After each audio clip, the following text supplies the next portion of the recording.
السلام علیکم دوستوں، میں ہوں کاشف قمر اور آپ موجود ہیں اسلامک نیٹ ورک پہ۔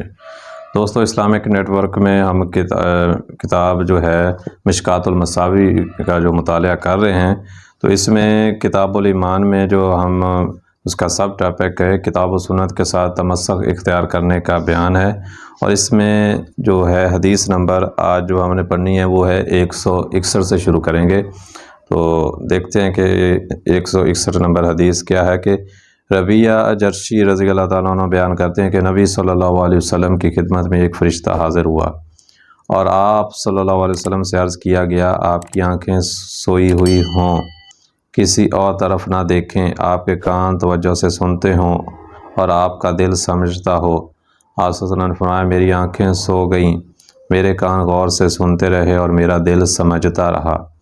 آپ صلی اللہ علیہ وسلم نے فرمایا، مجھے کہا گیا کسی سردار نے کوئی گھر بنایا، اس میں دسترخوان لگایا اور کسی دعوت دینے والے کو بھیجا، پس جس شخص نے اس داعی کی دعوت کو قبول کر لیا وہ گھر میں داخل ہوا، کھانا کھایا اور وہ سردار اس سے خوش ہو گیا، اور جس شخص نے داعی کی دعوت قبول نہ کی تو وہ گھر میں داخل ہوا، نہ کھانا کھایا اور سردار بھی اس پر ناراض ہوا۔ آپ صلی اللہ علیہ وسلم نے فرمایا، اللہ سردار ہے، محمد صلی اللہ علیہ وسلم داعی ہیں، گھر سے مراد اسلام اور دسترخوان سے مراد جنت ہے۔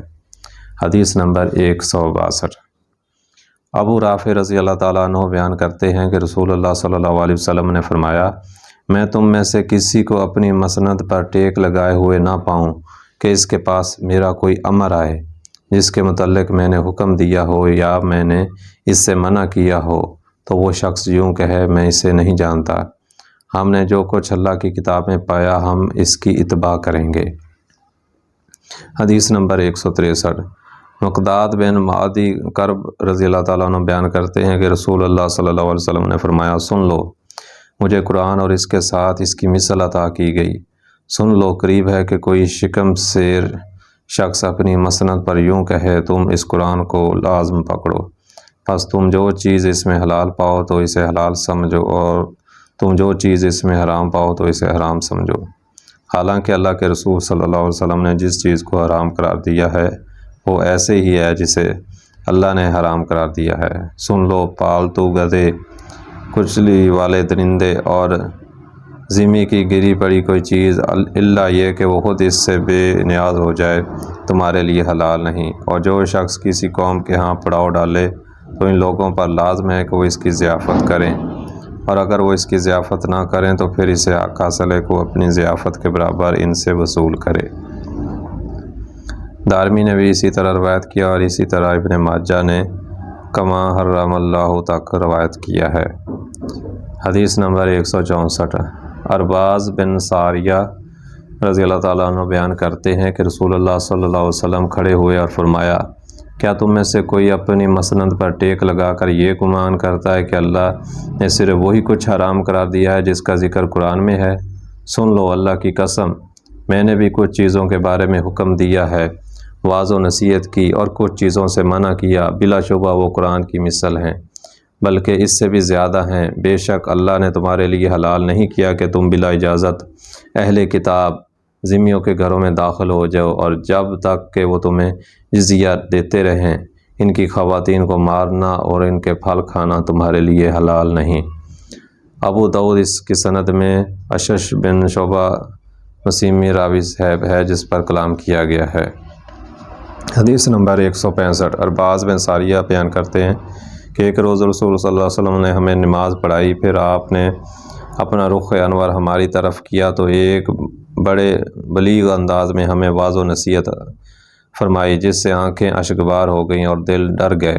ایک آدمی نے عرض کیا، اللہ کے رسول، یہ تو الوداعی نصیحتیں معلوم ہوتی ہیں، آپ صلی اللہ علیہ وسلم ہمیں وصیت فرمائیں۔ تو آپ صلی اللہ علیہ وسلم نے فرمایا، میں تمہیں اللہ کا تقوی اختیار کرنے، سننے اور اطاعت کرنے کی وصیت کرتا ہوں، خواہ وہ امیر حبشی غلام ہو، کیونکہ تم میں سے جو شخص میرے بعد زندہ رہے گا وہ بہت اختلاف دیکھے گا، پس تم پر میری ہدایت یافتہ خلفائے راشدین کی سنت لازم ہے، پس تم اس سے تمسک اختیار کرو اور داڑھوں کے ساتھ اسے پکڑ لو، اور دین میں نئے کام جاری کرنے سے بچو، کیونکہ دین میں ہر نیا کام بدعت ہے اور ہر بدعت گمراہی ہے۔ حدیث نمبر 166۔ عبداللہ بن مسعود رضی اللہ تعالیٰ عنہ بیان کرتے ہیں کہ رسول اللہ صلی اللہ علیہ وسلم نے ہمارے لیے خط کھینچا، پھر فرمایا یہ اللہ کی راہ ہے۔ پھر آپ صلی اللہ علیہ وسلم نے اس کے دائیں بائیں کچھ خط کھینچے اور فرمایا یہ اور راہیں ہیں، اور ان میں سے ہر راہ پر ایک شیطان ہے جو اس راہ کی طرف بلاتا ہے۔ پھر آپ صلی اللہ علیہ وسلم نے یہ آیت تلاوت فرمائی، یہ میری سیدھی راہ ہے، بس اس کی اتباع کرو۔ حدیث نمبر 167۔ عبداللہ بن عمرو بیان کرتے ہیں کہ رسول اللہ صلی اللہ علیہ وسلم نے فرمایا تم میں سے کوئی شخص مومن نہیں ہو سکتا حتیٰ کہ اس کی خواہشات میری لائی ہوئی شریعت کے تابع ہو جائیں۔ حدیث نمبر 168۔ بلال بن حارث مزنی رضی اللہ تعالیٰ عنہ بیان کرتے ہیں کہ رسول اللہ صلی اللہ علیہ وسلم نے فرمایا جس نے میری کسی ایسی سنت کا احیا کیا جس سے میرے بعد ترک کر دیا گیا تھا تو اسے بھی اس عمل پر کرنے والوں کے برابر ثواب ملے گا اور ان کے اجر میں کوئی کمی نہیں ہوگی، اور جس نے بدعت و ضلالت کو جاری کیا جسے اللہ اور اس کے رسول پسند نہیں کرتے تو اسے بھی اتنا ہی گناہ ملے گا جتنا اس پر عمل کرنے والوں کو ملے گا، اور ان کے گناہوں میں کوئی کمی نہیں ہوگی۔ حدیث نمبر 169۔ اسے ترمذی نے روایت کیا اور ابن ماجہ نے یہ روایت کثیر بن عبداللہ بن عمرو کے طریق سے بھی بیان کی ہے۔ حدیث نمبر 170۔ عمر بن عوف بیان کرتے ہیں کہ رسول اللہ صلی اللہ علیہ وسلم نے فرمایا 3 حجاز کی طرف اس طرح سمٹ جائے گا جس طرح سانپ اپنے بل کی طرف سمٹ جاتا ہے، اور 3 حجاز میں اس طرح محفوظ ہوگا جس طرح پہاڑی بکری پہاڑ کی چوٹی پر پناہ لیتی ہے۔ بے شک دین کا آغاز اجنبیت کے عالم میں ہوا اور وہ عنقریب اسی حالت میں لوٹ جائے گا جیسے شروع ہوا، ایسے اجنبیوں کے لیے خوشخبری ہے، اور یہی وہ لوگ ہیں جو میری سنت کی اصلاح و احیا کریں گے جیسے لوگوں نے میرے بعد خراب کر دیا ہوگا۔ حدیث نمبر 171۔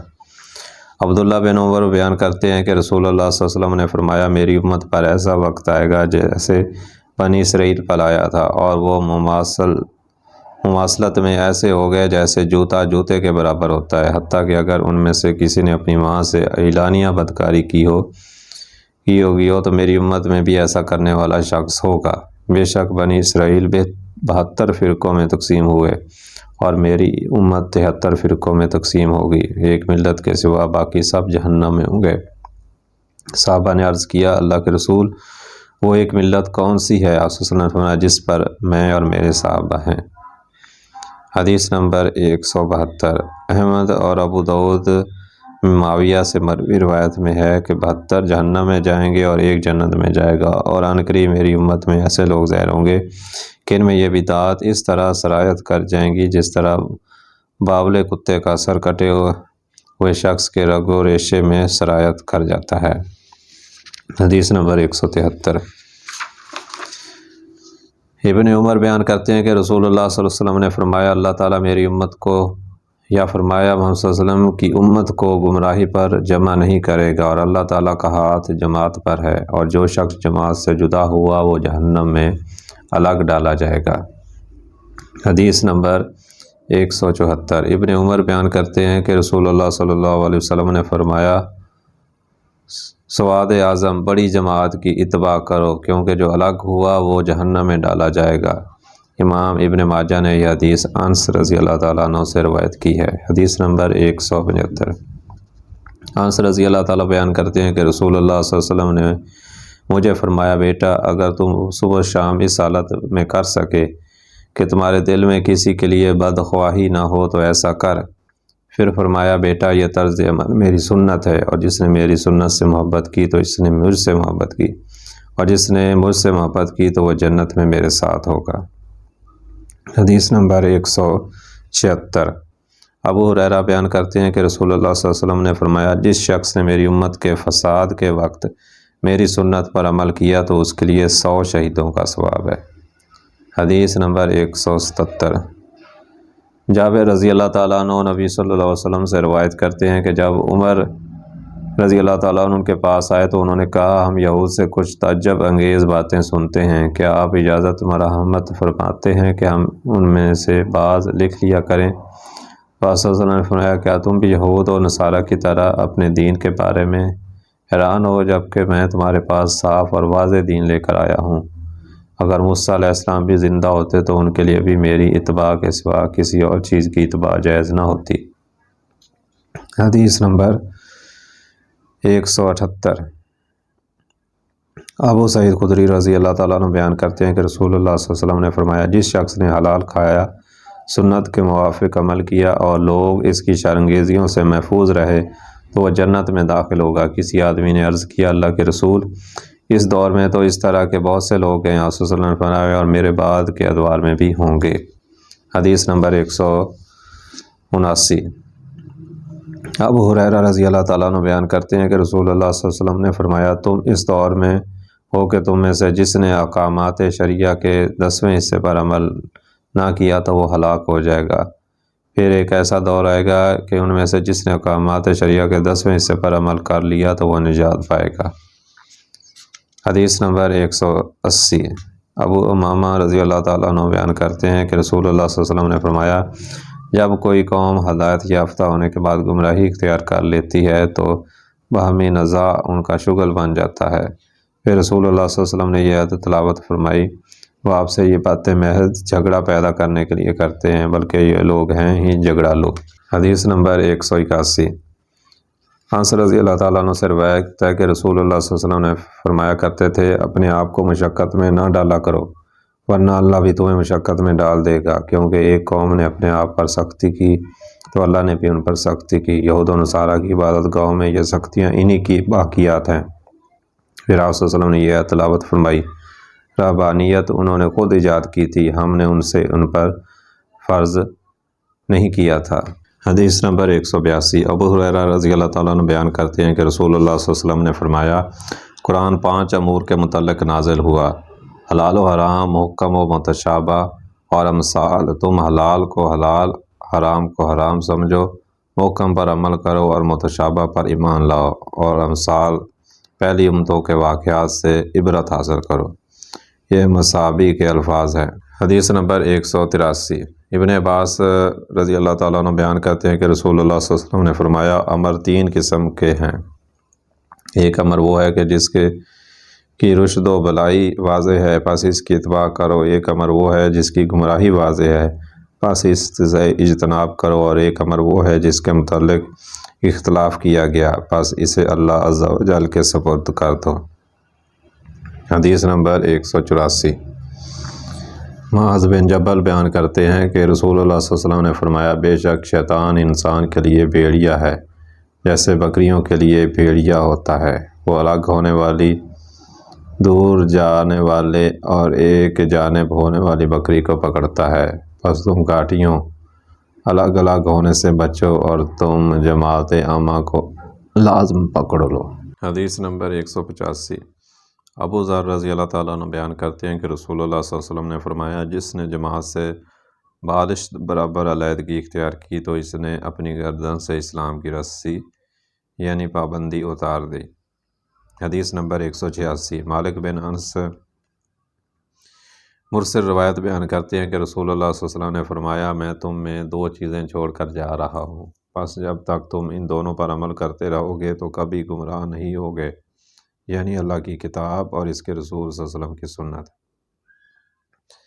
حدیث نمبر 187۔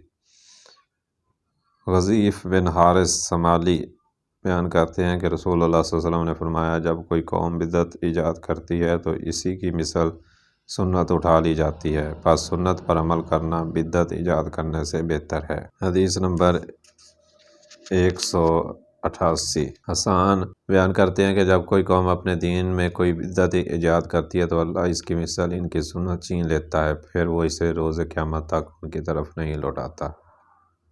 حدیث نمبر 189۔ ابراہیم بن میسرہ بیان کرتے ہیں کہ رسول اللہ صلی اللہ علیہ وسلم نے فرمایا، جس شخص نے کسی بدعتی کی تعظیم و نصرت کی تو اس نے اسلام کے گرانے پر معاونت کی۔ حدیث نمبر 190۔ ابن عباس نے فرمایا، جس شخص نے اللہ کی کتاب کی تعلیم حاصل کی پھر اس کے مطابق عمل کیا تو اللہ اس شخص کو دنیا میں گمراہی سے بچاتا ہے اور قیامت کے دن اسے حساب کی تکلیف سے بچائے گا۔ حدیث نمبر 191۔ ابن مسعود رضی اللہ تعالیٰ عنہ سے روایت ہے کہ رسول اللہ صلی اللہ علیہ وسلم نے فرمایا، اللہ نے صراط مستقیم کی مثال بیان فرمائی کہ راستے کے دونوں طرف 2 دیواریں ہیں، ان میں دروازے کھلے ہوئے ہیں اور دروازوں پر پردے لٹک رہے ہیں۔ راستے کے سرے پر ایک دائی ہے، وہ کہہ رہا ہے سیدھے چلتے جاؤ، ٹیڑھے مت ہونا، اور اس کے اوپر ایک اور دائی ہے۔ جب کوئی شخص ان دروازوں میں سے کسی چیز کو کھولنے کا ارادہ کرتا ہے تو وہ کہتا ہے تم پر افسوس ہے، اسے مت کھولو، کیونکہ اگر تم نے اسے کھول دیا تو تم اس میں داخل ہو جاؤ گے۔ پھر آقا صلی اللہ علیہ وسلم نے اس کی وضاحت کرتے ہوئے فرمایا راستہ اسلام ہے، کھلے ہوئے دروازے اللہ کی حرام کردہ اشیاء ہیں، لٹکے ہوئے پردے اللہ کی حدود ہیں، راستے کے سرے پر دائی قرآن ہے اور اس کے اوپر جو دائی ہے وہ ہر مومن کے دل میں اللہ کا آواز ہے۔ حدیث نمبر 192۔ امام احمد اور بقی نے شعب الایمان میں نواس بن سمان سے اور اسی طرح امام ترمذی نے انہی سے روایت کیا ہے، البتہ انہوں نے اسے مجھ سے روایت کیا ہے۔ حدیث نمبر 193۔ ابن مسعود نے فرمایا جو شخص کسی کی راہ پر اپنانا چاہے تو وہ ان اشخاص کی راہ اپنائے جو فوت ہو چکے ہیں، کیونکہ زندہ شخص فتنے سے محفوظ نہیں رہا اور وہ فوت شدہ اشخاص محمد صلی اللہ علیہ وسلم کے ساتھی ہیں۔ وہ اس امت کے بہترین افراد تھے، وہ دل کے صاف، علم عمیق اور تکلیف و تصنع میں بہت کم تھے۔ اللہ نے اپنے نبی صلی اللہ علیہ وسلم کی صحبت اور اپنے دین کی اقامت کے لیے انہیں منتخب فرمایا، پس ان کی فضیلت کو پہچانو اور ان کے آثار کی اتباع کرو اور ان کے اخلاق و کردار کو اپنانے کی مقدور بھر کوشش کرو، کیونکہ وہ ہدایت پر مستقیم رہے۔